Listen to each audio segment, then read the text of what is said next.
c'est toi la plus belle du monde. Bonjour. Aujourd'hui, on parle d'un sujet délicat qui s'appelle la fête des mères.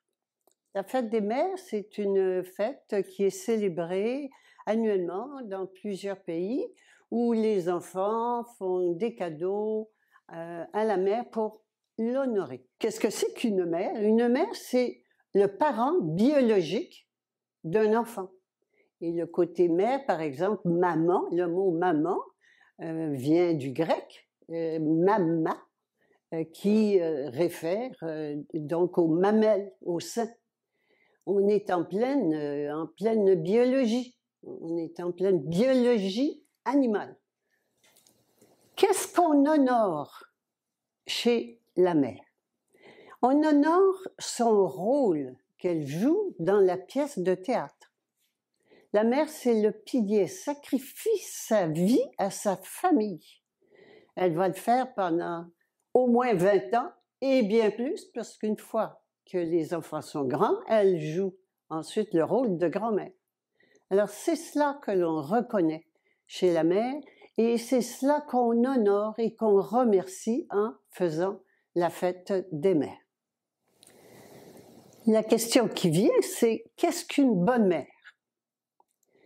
Si on pose la question à la mère, c'est pas forcément la même réponse qu'à l'enfant. On va commencer par la mère. Si on demande à la mère qu'est-ce qu'une bonne mère, ben le rôle d'une bonne mère, c'est d'élever les enfants, leur apprendre les bonnes manières, être poli, être gentil, bien fonctionner dans la société, être conforme. Il y a des choses qui se font et des choses qui ne se font pas. Bref, c'est de faire de bons moutons blancs. Si on demande aux enfants ce que c'est qu'une bonne mère, on n'aura pas forcément la même réponse. On va plutôt avoir une réponse, dire oh, ben la mère, une bonne mère, une mère, ça contrôle, ça nous empêche de faire des choses dangereuses, des choses différentes. Et puis, pour ceux qui sont des moutons noirs, ils vont vraiment voir la mère comme une entrave à leur émancipation. De ça ressort de la frustration, des remords, des regrets, du ressentiment, des deux côtés, que ce soit du côté du parent ou du côté de l'enfant.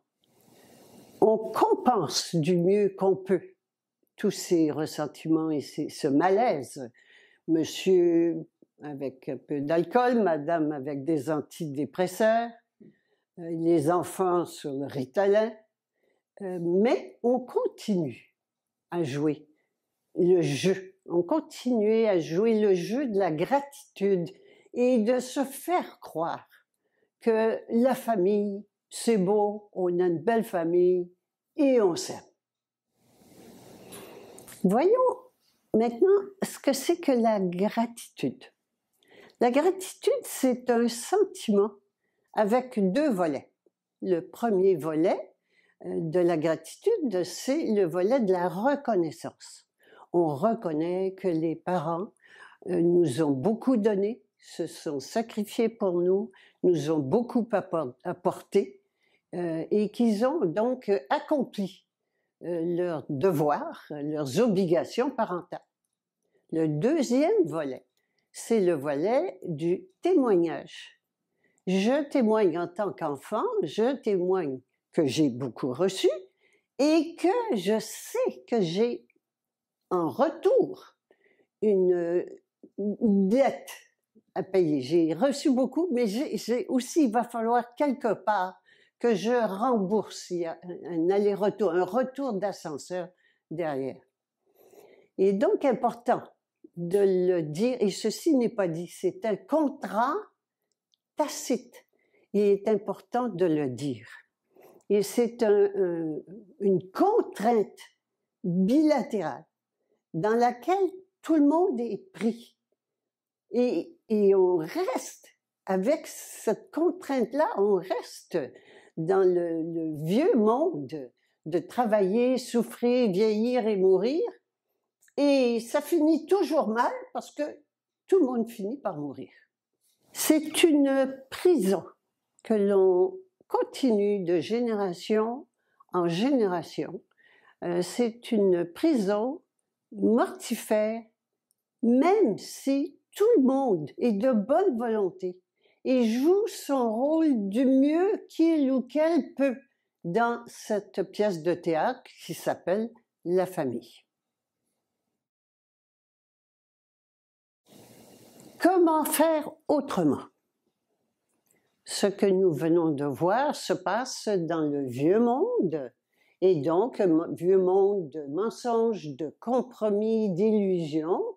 C'est donc de sortir de ce monde et de passer dans le monde de vérité. Pour sortir de ce monde et passer dans l'autre, il faut que j'arrête de jouer mon personnage dans la pièce de théâtre familiale. Par exemple, quand les enfants sont grands et quand les enfants sont plus des enfants, les parents sont plus des parents. Alors arrêtez le rôle de part et d'autre. Que monsieur arrête d'être pourvoyeur d'un côté, que madame arrête de voir à l'organisation de toute la famille et que les enfants deviennent responsables, s'assument et arrêtent d'appeler les parents papa et maman, mais les appellent par leur prénom. Si je ne suis plus un personnage dans la pièce de théâtre, qui suis-je alors? Eh bien, je découvre qui je suis réellement. Je suis déesse, créatrice, illimitée. Voilà qui je suis, créatrice de l'univers. Rien de moins. À partir de là, je vais voir les choses différemment. Je vais donc prendre conscience que je suis une âme souveraine. Première chose, je suis une âme souveraine. Je me suis incarnée sur cette terre pour découvrir qui je suis et le devenir. Pour ce faire, ça me prenait un corps, un véhicule pour faire le voyage sur Terre. Et ce véhicule m'a été fourni par mes parents. Merci beaucoup. Le deuxième constat que je fais, c'est que c'est mon âme qui a choisi mes parents. Et elle a choisi les meilleurs parents que ça me prenait pour mon évolution. Oh, donc tout est parfait. Et la troisième chose dont je prends conscience, c'est que je ne suis pas une victime, mais bien une créatrice. Et que tout ce que j'ai vécu, toutes les expériences que j'ai vécues dans le passé, que je vis en ce moment, et que je pourrais vivre dans le futur, c'est moi qui les crée et je ne suis pas victime de qui que ce soit à l'extérieur. Avec ces prises de conscience, je peux donc, dorénavant, arrêter, me guérir de tout mon passé et découvrir qu'au fond de ces expériences-là se trouvait toujours un cadeau évolutif. Et ça me permet également d'arrêter d'avoir peur de mon avenir. En conclusion, fêter des rôles de parents et d'enfants dans une pièce de théâtre, c'est obsolète, c'est périmé, ça n'a plus de sens. Nous allons dorénavant célébrer la fête de la gratitude illimitée. Et dans cette fête de gratitude illimitée, toutes les personnes, les personnages de la pièce de théâtre vont se remercier avec eux-mêmes et entre eux d'avoir joué leur rôle dans la pièce de théâtre, de l'avoir joué le mieux possible avec ce qu'ils étaient à ce moment-là et dans les circonstances dans lesquelles ils étaient à ce moment-là. Rideau, la pièce de théâtre, c'est fini, on n'en veut plus, on arrête. le rideau tombe sur le vieux monde biologique et toutes les souffrances, la souffrance des rôles qu'on y joue. Et la porte s'ouvre sur le nouveau monde déifique de création illimitée. Le paradis sur terre est déjà là qui nous attend. Yes.